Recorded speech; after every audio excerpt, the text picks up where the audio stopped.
but really it just came down to me knowing my self-worth. And the issue was not putting a price tag on my art, it was putting a price tag on my self-worth, which I felt was extinguished. I felt like I didn't have self-worth.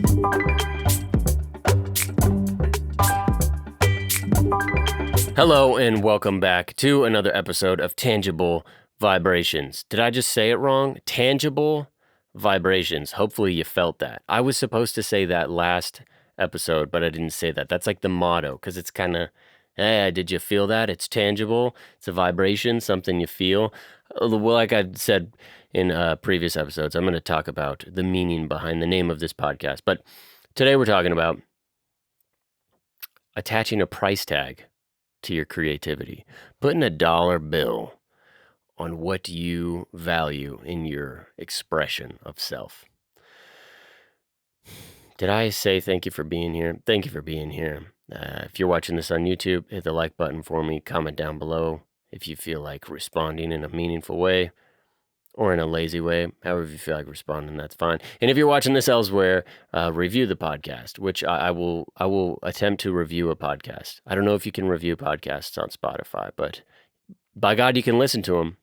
So here you are, and here we are, attaching a price tag to our creativity. The first time I did anything of the sort was in high school, and I self-produced, self-recorded, all that stuff, and self-manufactured. I think the first batch was 90 CDs, compact discs. So that's me individually burning CDs using my family computer and then printing out sticker labels. That there's this little stamp press thing where I would peel off the stickers, then stamp the sticker to the CD. God, that's just painful to think about. But I was dedicated, and I was in high school, and I was stoked about what I was doing because it was the first time where I attached a price tag to my creativity. So I took these 90 CDs and I went back to high school, and for the next few weeks, I was selling each CD for, I think, $5. And this was an album. I think it had 12 songs on it. It was called The Purpose. It was the first music that I ever made, or at least released in some semi-official capacity.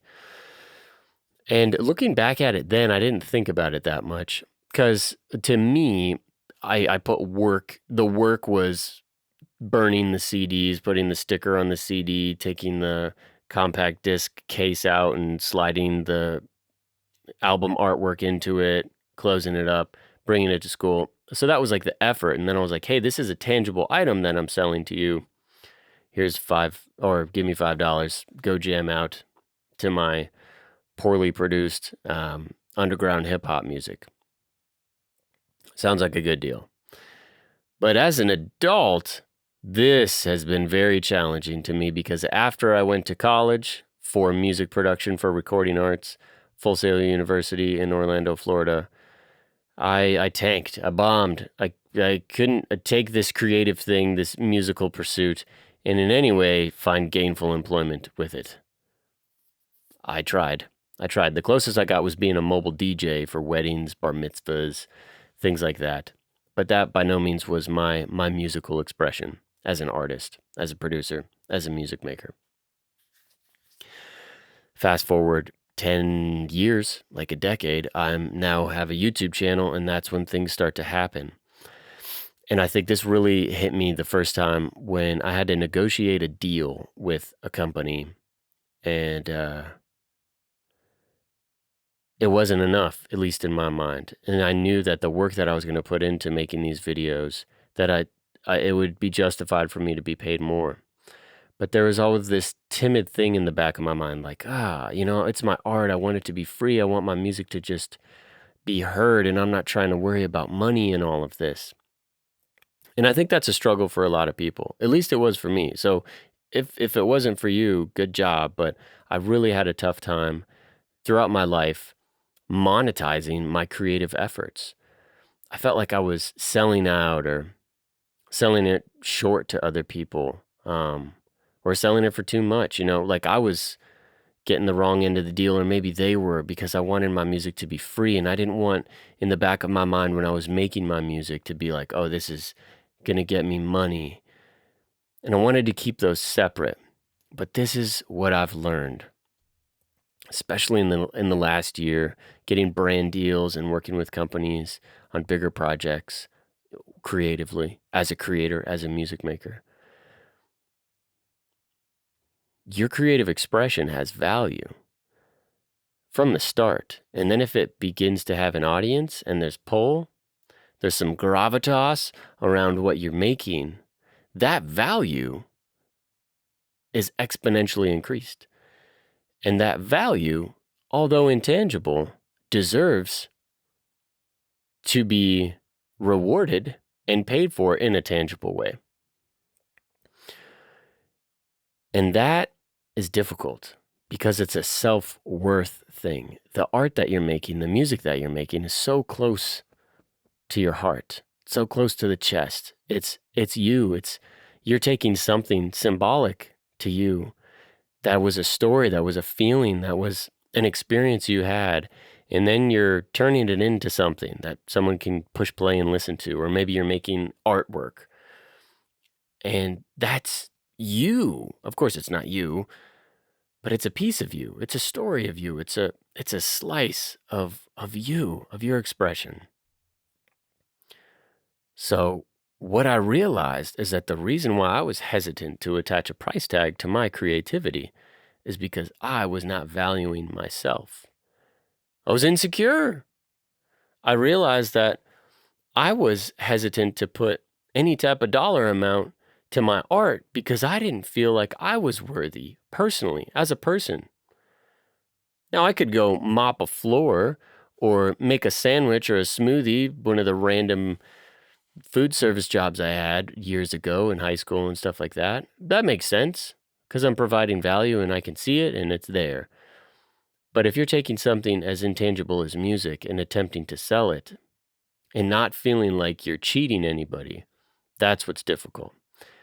And the thing that changed all for me was being founded in the truth that my identity is valuable and that the stories, the experiences that I have carry weight. And monetizing those efforts are actually the best way to applaud them, because it shows that they're valuable. There's a reason why creative works are valued, and there's certainly a whole conversation to be had about creators and artists not being paid their fair share. There's such a struggle with money.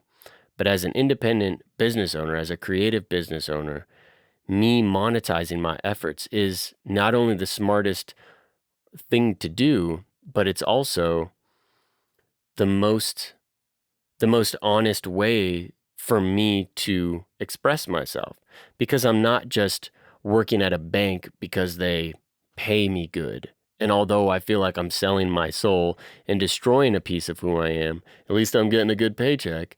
No, if you're expressing yourself creatively, the best thing for you to do is to monetize it because you're being true to who you are. That,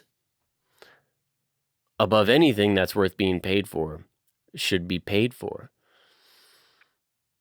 because that's true. There's something honest about it. And honest work deserves to be recognized and monetized and paid for. Hopefully that helps. I think I got my point across. But really, it just came down to me knowing my self-worth. And the issue was not putting a price tag on my art.